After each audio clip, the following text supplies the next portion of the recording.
Depois de atravessar o Ceará de norte a sul, de Fortaleza a Juazeiro do Norte de bicicleta, chegou a hora de fazer a última vivência dessa jornada no interior de Exu, já Pernambuco. O que me fez vir para cá foi saber da resiliência que Silvanete, Vilmar e filhos tiveram que ter para permanecer na terra.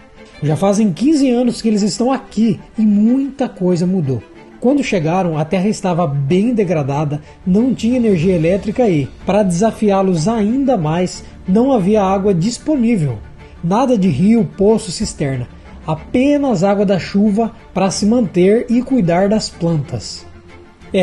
Eu vendo esse lugar hoje, com árvores exuberantes, nem poderia imaginar. Mas tudo começou quando?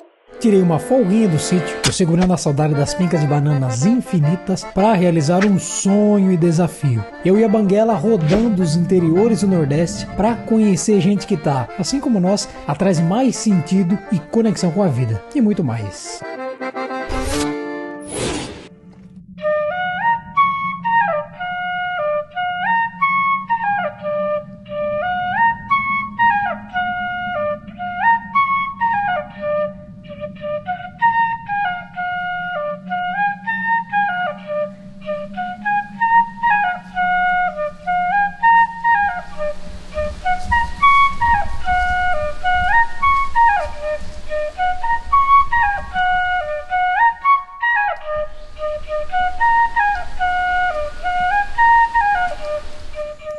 Meu nome é Vilmar Luiz Lerman, eu sou agricultor agroflorestal, moro na Serra dos Paus-Dóias, em Exu, Pernambuco, na Chapada do Araripe.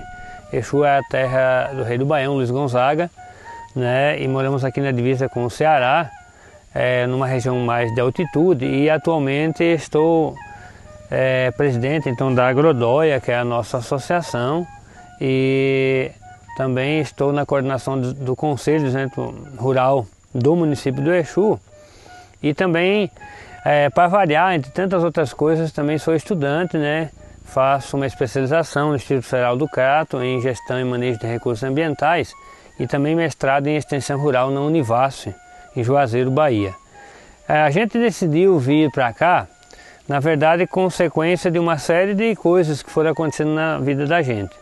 Inicialmente, eu sou natural do Paraná. Em 2007, eu ingresso no Movimento Sem Terra e, a partir disso, vou a campo em outra região do Paraná, e na qual a gente começa a participar dos processos de formação dentro do movimento e acabo, então, vindo para um encontro de educadores de jovens e adultos e conheci Silvanete, que é minha esposa, né? Fizemos, então, um processo de transição no Agreste, Pernambuco, na região de Caruaru.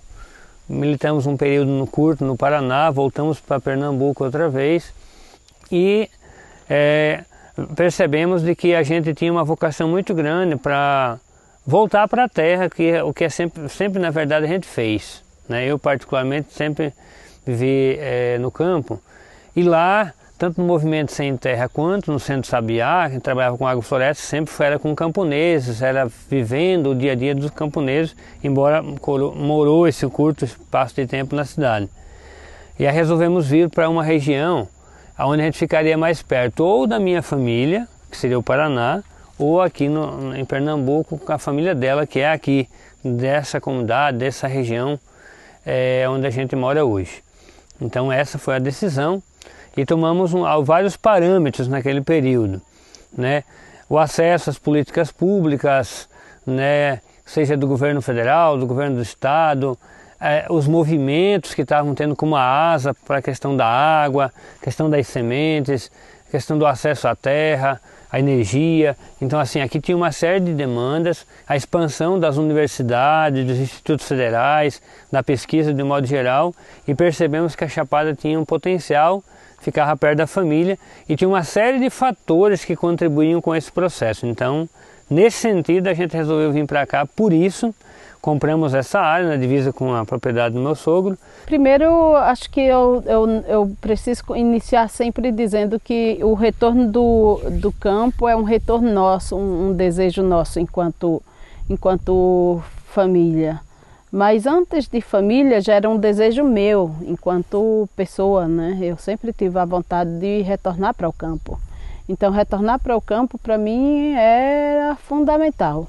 O que eu tinha bem claro era retornar para o campo e não repetir dentro daquele mesmo jeitinho que era feito antes lá em casa, que a gente fazia lá em casa.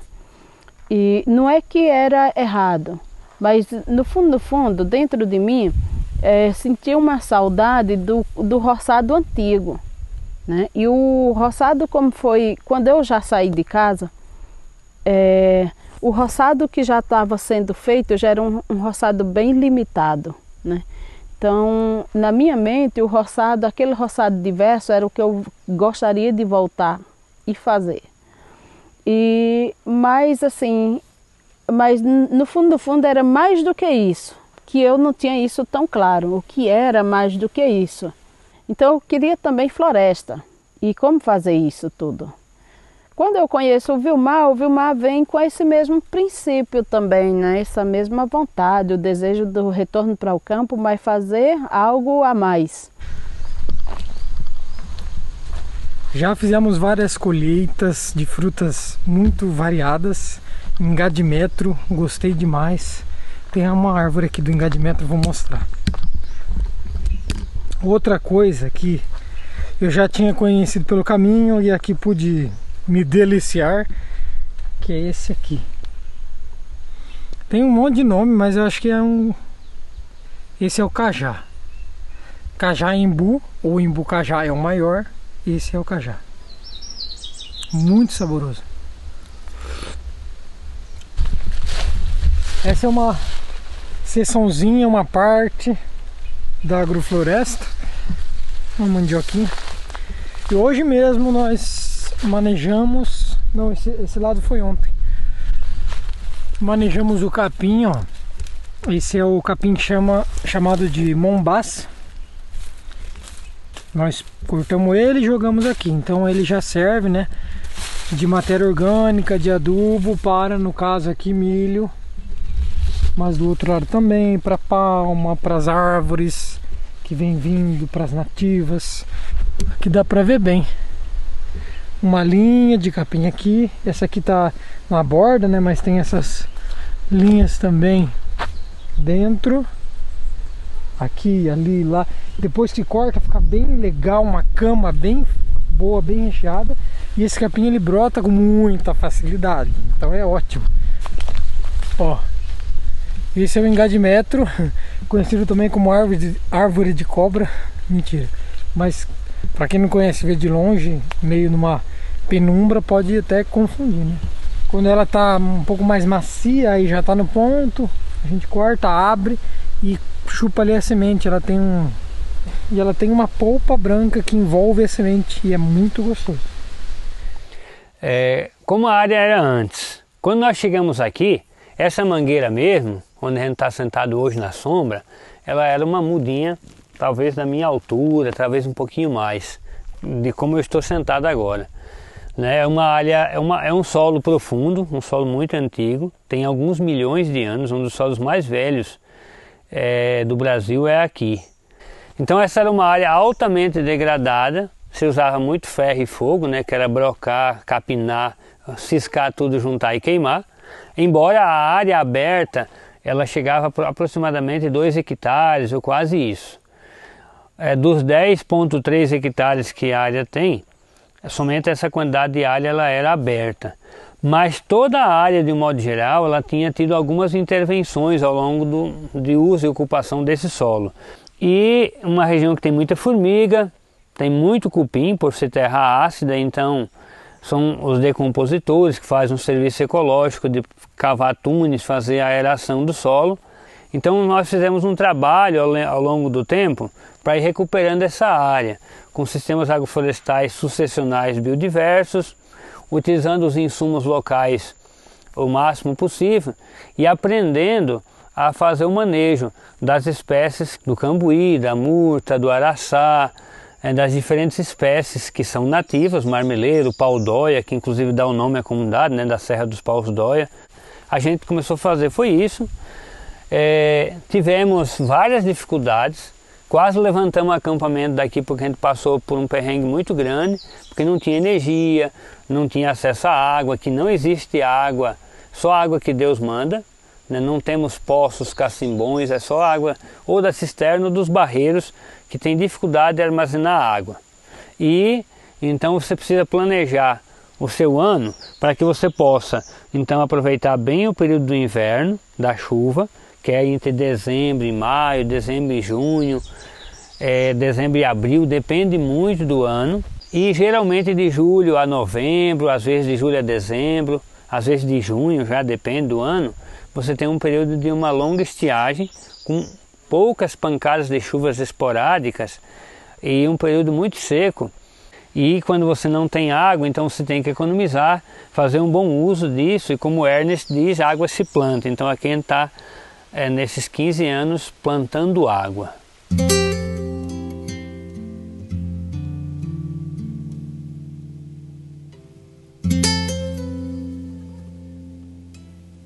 Hoje a Silvanete e o Pedro, que é filho deles, eles estavam mexendo com matéria orgânica e tiraram EM. A gente já falou sobre isso no canal, na terceira temporada, lá no sítio.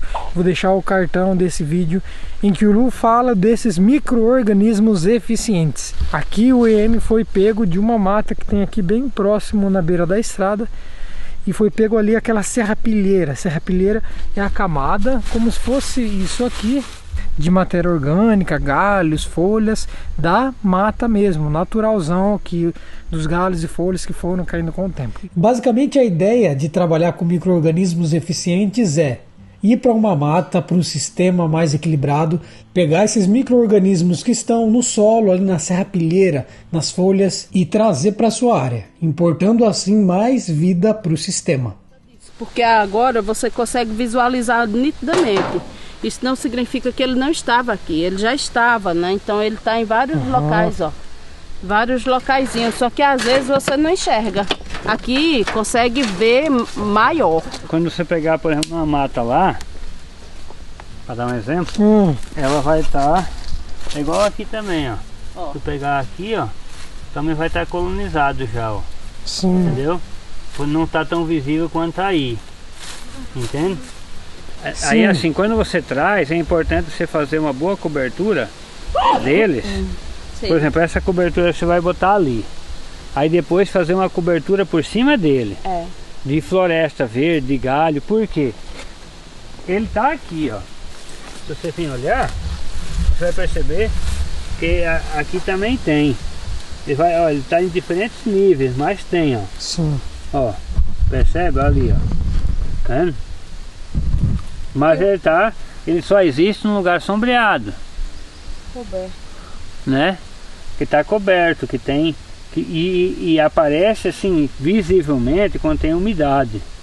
Então aqui ele tem várias camadas de sombra. Então não pega só aqui. Aí eu pego um material desses vivinho, pega e joga assim dentro de uma serrapilheira rala, de um negócio raso, numa terra morta, né, mano? E aí é mais ou menos assim, você pega um bocado de micro-organismo vivo e bota na frigideira. Cozinha. Torra, frita. Viu, mãe? No caso, os micro-organismos são para agilizar o processo de degradação e... Degradação não seria talvez o termo mais apropriado, né? Mas, por exemplo, elas vão fazer a aceleração do processo de decomposição para fornecer esse nutriente para as plantas. No caso aí foi plantado cana e banana, né? Então elas vão colonizar o solo, os outros materiais que foram colocados juntos, né? Um pouco de esterco, mistura faz uma soma com os micro-organismos que tem no esterco, e aí vão favorecer o crescimento da banana, que ela é de um sistema de luxo de beira de rio. Aqui nós estamos plantando numa região de uma altitude e que precisa efetivamente desse material.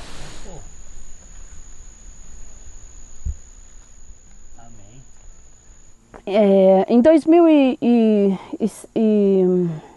acho que foi em 2001, quando a gente conhece a agroecologia, né, que o Vilmar faz o curso de agroecologia, aí ele um dia voltou e disse, mas já é a parte de algo que eu já fazia em casa. A agroecologia, sempre na minha mente faltava mais alguma coisa, né? Então assim, porque a agroecologia, dentro de alguns parâmetros, ele é muito focado dentro e é muito mais falado, né? Mas a questão das verduras, daquela diversidade que é mais aquilo mais rápido, né? E aí eu ficava pensando, e como é que surge a floresta? E como é que surge a mata que eu quero também? Né? Então é como se algo ainda faltasse. Quando a gente amplia e vai conhecer, tem agrofloresta, então é isso. Né? Então, vir para cá já é vir com essa clareza. Né? Vir para a terra já é vir com essa clareza.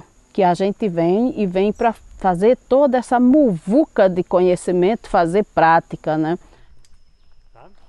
O Vilmar e a Silvanete já vieram decididos em fazer diferente. E mais do que isso ainda, praticar agroecologia e agrofloresta. Mas fiquei pensando em uma coisa e tive que perguntar. Por que trabalhar com agroecologia e não o dito convencional? Talvez a gente começaria de trás para frente. O convencional, o tradicional, normalmente pega toda a energia acumulada, né, das forças da natureza, seja o sol, seja as plantas, a madeira, a vegetação, né, seja de ciclo extremamente curto, médio, longo ou muito longo, e os micro-organismos que o solo tem, e você acaba fazendo um manejo de você fazer uma broca, fazer uma queima, fazer o uso intensivo de máquinas pesadas para revolver o solo, para fazer todo um processo que degrada, né, o ambiente e suas forças que atuam.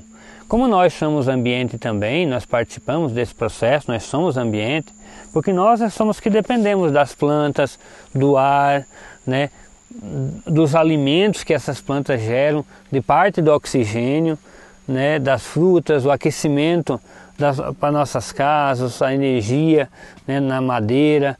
Então, esse ambiente normalmente ele é antropizado, se mineraliza uma madeira como essa com o fogo, e a partir disso, em poucos anos, você degrada tudo aquilo que foi construído muitas vezes com décadas de conservação, com séculos ou até milênios, né, ou mais que isso, porque a natureza ela sempre tende a se organizar automaticamente, embora ela tenha os seus distúrbios que fazem parte do processo, mas nós provocamos um distúrbio constante na natureza. Então, a história de limpar tudo, né?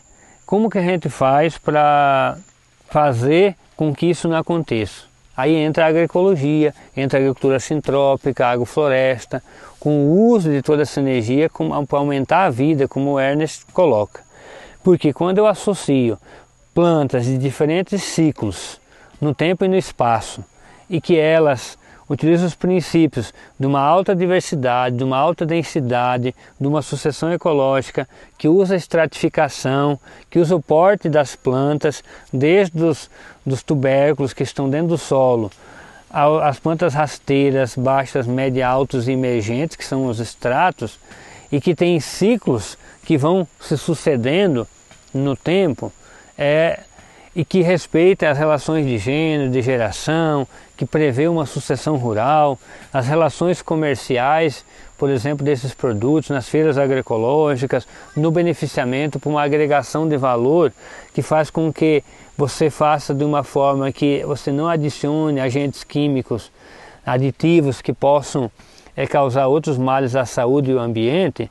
Então tudo isso são os princípios da agroecologia, voltado também para um processo de troca de formação, né, de conhecimentos, trocas de sementes. Essas relações humanas, da humanização, elas são tão necessárias. A agroecologia pressupõe isso tudo.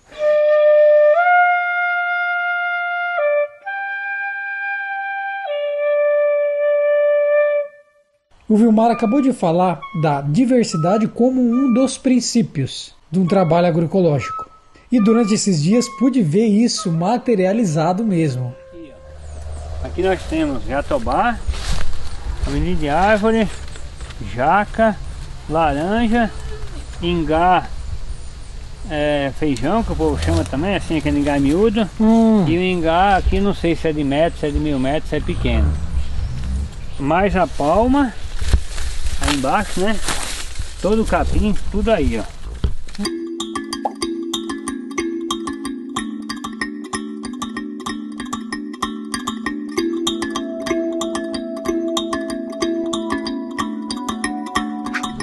Conta pra nós uma coisinha, não é porque tem um período longo de seca que vocês deixam de plantar, né? Não, aqui mesmo estando no verão a gente vai plantando, então tem algumas sementes que não dá para você guardar e aí a gente termina plantando no verão mesmo. Aqui no caso o verão é extremamente seco, né? Seco. Para nós lá o verão é mais chuvoso. Não, aqui o verão que a gente diz é o período seco, é o período de seca, né? A travessia que a gente chama. Então nesse período é o período mais gritante. E aí a gente pega papelão e reveste o berço de papelão. Às vezes a gente faz 2 revestimentos. Faz um revestimento com o papelão, revestindo todo o berço, digamos que aqui fosse papelão, revestia todo o berço aqui com o papelão. De cima até lá embaixo, e geralmente são berços bem profundos, que é para facilitar mesmo a raiz descer. Aí, esse aqui, um desses que não tem nada de terra, a gente faz um outro charutinho com ele, com essa terra toda preparada, e envolve no entorno dele. Sim. Entendeu? Para fazer assim. E desce com ele aqui no meio. Ela primeiro revestido e aí nele. E aí vem fazendo esse preenchimento assim. Isso é no verão. Esse tem um cuidado maior, uma dedicação, Isso não significa que esse não tem um cuidado, mas esse Deus cuida melhor agora. Tem chovido bem, né? Ai. E essa do papelão vocês foram aprendendo conforme a necessidade mesmo, né?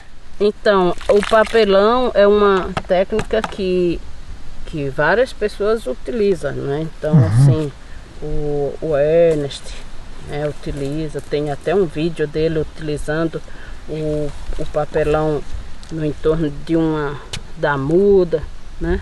Tem isso. Mas o que a gente fez foi trazer ele um pouco para dentro da realidade que a gente estava necessitando aqui. E aqui a gente faz isso aqui também. Vamos plantando, deixa bem molhado, tem esse cuidado. Por que isso? Porque eu preciso que isso aqui se vire, ele consiga ter força para ir, né? Aí, quando eu não vou ter como voltar aqui e ficar molhando, então quanto mais isso aqui molhado para que ele vá reagindo, né? E eu vá continuando e vá ampliando o plantio das outras áreas. É mais ou menos isso que a gente faz. Maravilha. Ó, aqui tá uma mudinha que foi plantada e outra técnica bem boa que acabei de ver eles fazendo. É para proteger, né? Porque o sol tá torrando. Coloca esses galhos aqui. Aí ele já mantém protegido.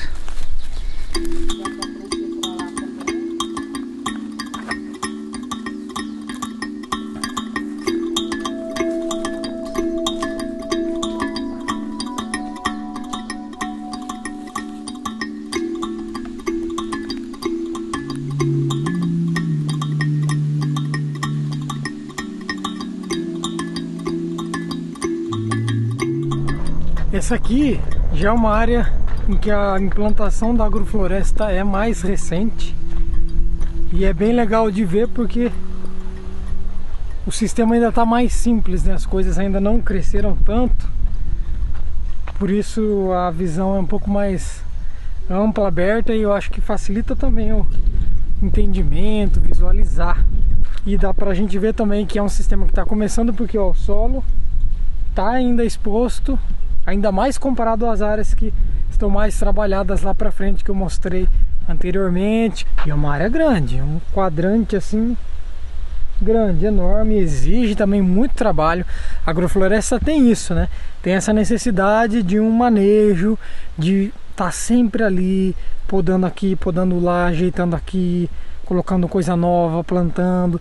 E eles também têm uma pegada muito interessante que eu não tinha visto em outro lugar, mas essa preocupação mesmo em sempre estar plantando e sempre estar plantando as sementes das coisas que a gente já come. Então, em vez de estar armazenando semente ou de estar colocando no saquinho para fazer ela germinar, já coloca direto na terra. Chupou, guardou um pouquinho ali e já vai colocando. Porque com isso, né, a semente que já nasce direto na terra, ela está ali preparada para aquele ambiente. Não vai sofrer tanto estresse como as que a gente faz o replantio ou transplanta, né, de um saquinho para a terra. E isso também é uma coisa que dá para todo mundo estar fazendo. Chupou fruta, comprou mamão, o que mais que dá, né? Jabuticaba mesmo, abóbora, melancia. Se tem um espacinho ou se não tem um espacinho, tem alguém que tem um espacinho, guarda essas sementes e dá de presente, ou mais do que dá de presente, vai lá e planta, fecha esse ciclo. É uma coisa que está nas nossas mãos, é muito possível e é simples. Estamos ajudando aí e participando desse processo e depois ainda podendo colher os frutos. Tem nada melhor não, nada melhor. Temos milho, uma rua bem grande de milho, várias ruas grandes de milho. Temos uma gigantesca salva de palmas. Feijão junto com a mandioca. Ó, a abóbora ramando para lá, ramando e rumando. O símbolo do Nordeste, o mandacaru, que tem uma fruta maravilhosa e eu sou fã. Inclusive, dia desse escolhi um baita mandacaru aqui, ainda não comemos. Vou comer hoje e guardar semente para levar. Tomara que eles nasçam lá no sítio. Aqui na borda já tem uma linha de capim também. Mamona, ela é excelente para matéria orgânica também, para cobrir solo.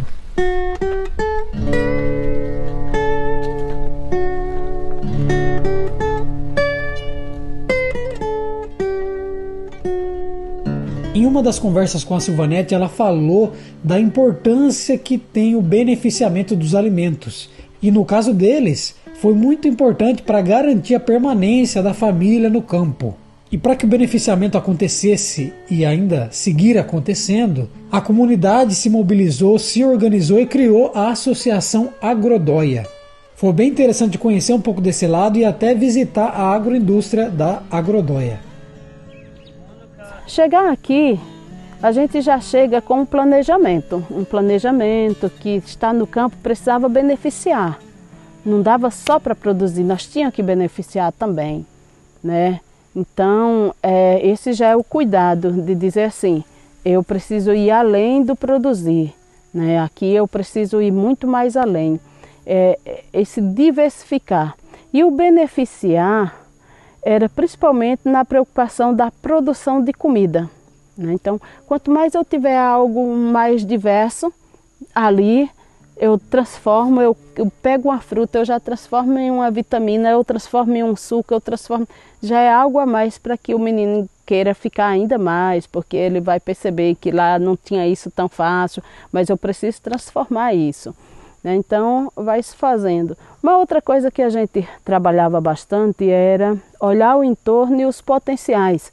E aí as plantas nativas foi uma dos principais potenciais que nós enxergamos aqui enquanto fruto, né? Então, assim, como que a gente consegue se alimentar também desses frutos e transformar isso também em alimento.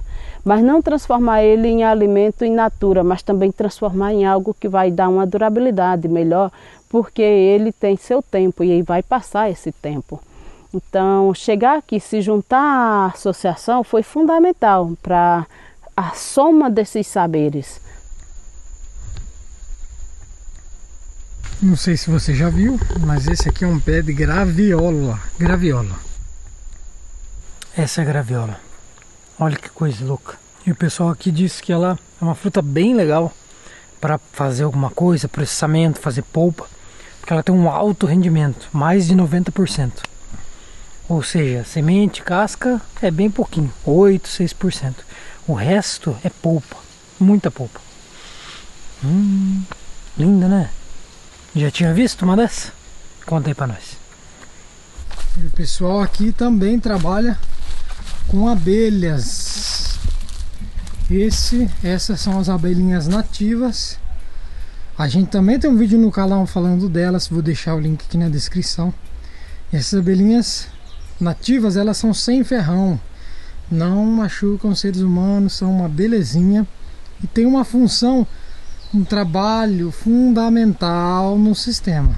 Elas polinizam várias plantas e com isso tornam possível a produção de alguns frutos.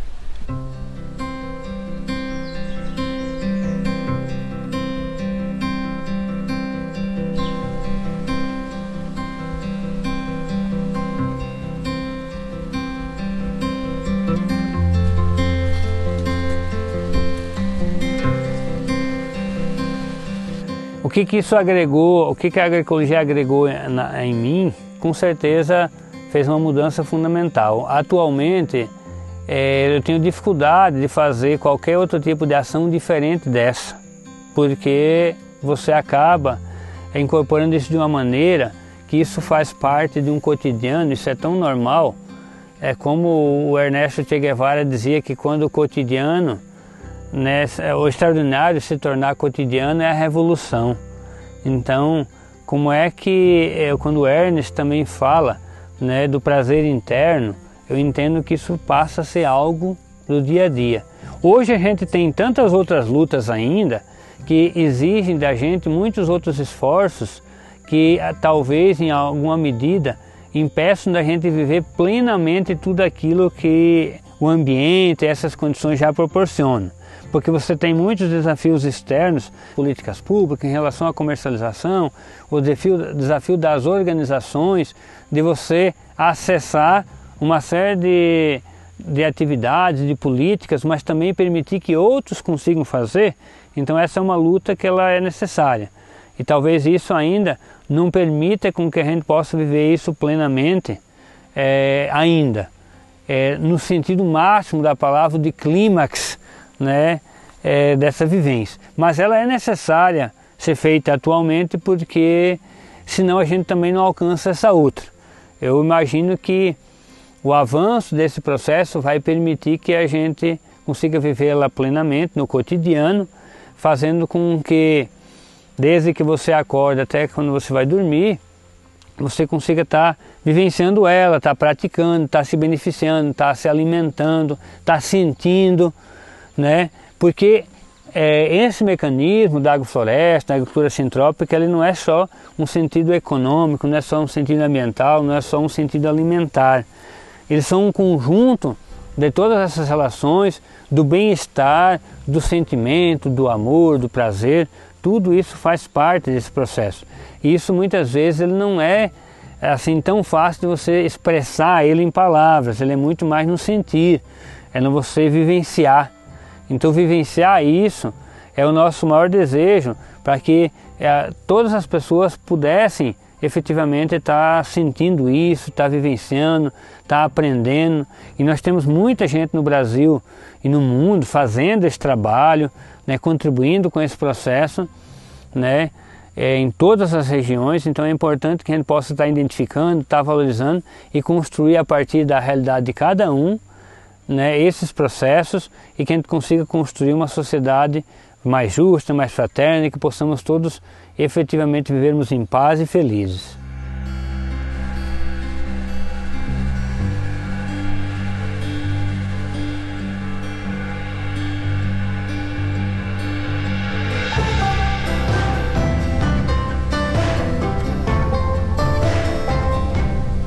E essa é uma tecnologia que eu achei fantástica. Eles chamam de cisterna de calçadão. É uma área bem grande, com um leve declive para lá, onde toda a água da chuva é destinada para um ralo, e esse ralo vai para uma cisterna grande. Não sei ao certo, mas até onde eu me lembro, mais de 50 mil litros de água. E essa é uma das diversas tecnologias utilizadas para a captação e aproveitamento da água da chuva. Claro, isso é programa governamental, e são programas como esse que fizeram e fazem toda a diferença na vida de quem mora nessas áreas que precisam muito da água da chuva para sobreviver. E essa cisterna de calçadão é para quem tem mais objetivo de produção. Essa água aqui seria, no caso, para irrigação ou rega de coisas, né, de alimento, de comida. Ó, vem para cá, e daí dali vem para essa baita cisterna, enorme, enorme. Eles disseram que foi uma trabalheira, porque, claro, né, a família tem que dar a contrapartida, participa, cava, fizeram esse buraco, enfim. É todo um trabalho em conjunto mesmo, mas que faz muita diferença.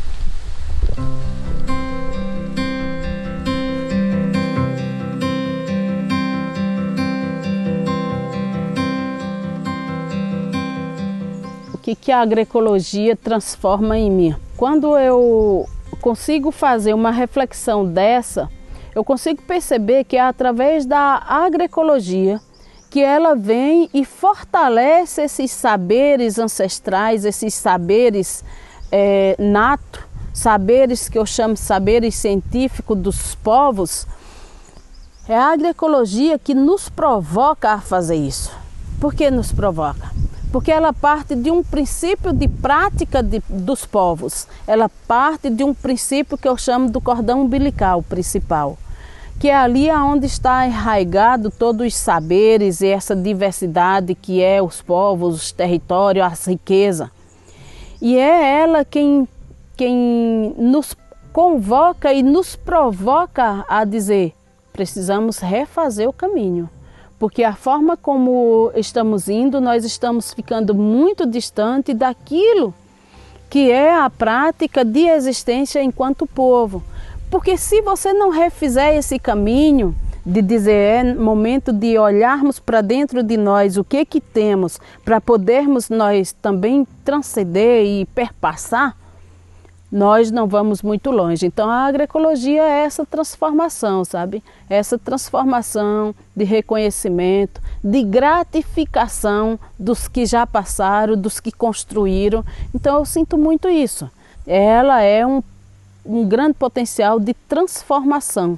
E é a agroecologia, a agrofloresta, o que queira dizer, é ela quem nos provoca a fazer essa releitura do que somos de fato e o que queremos.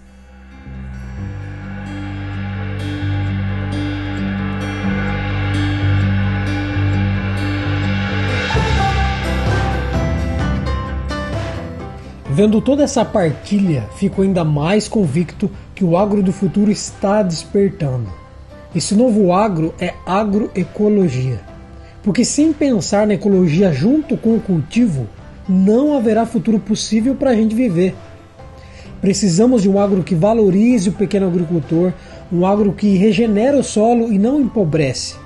Um agro que não dependa de produtos químicos e tóxicos, mas que faz brotar fertilidade e saúde do próprio sistema. Um agro que plante muita árvore e não só derrube. Um agro que valorize as mulheres, que valorize muito a saúde e a entrega de um alimento verdadeiramente nutritivo e saudável. Qual o sentido que existe em colocar comida com produto tóxico na mesa? Os primeiros passos já foram dados. Todos nós precisamos estudar e praticar, seja na cidade, no campo ou floresta, se organizar e fazer essa transição acontecer.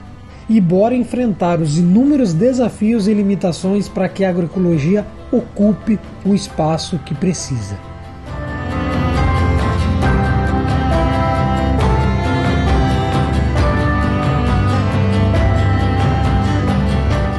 Esses 7 dias que passei aqui valeram por meses. Silvanete, Vilmar, Pedro, Fernando e Débora, gratidão imensa por tanto.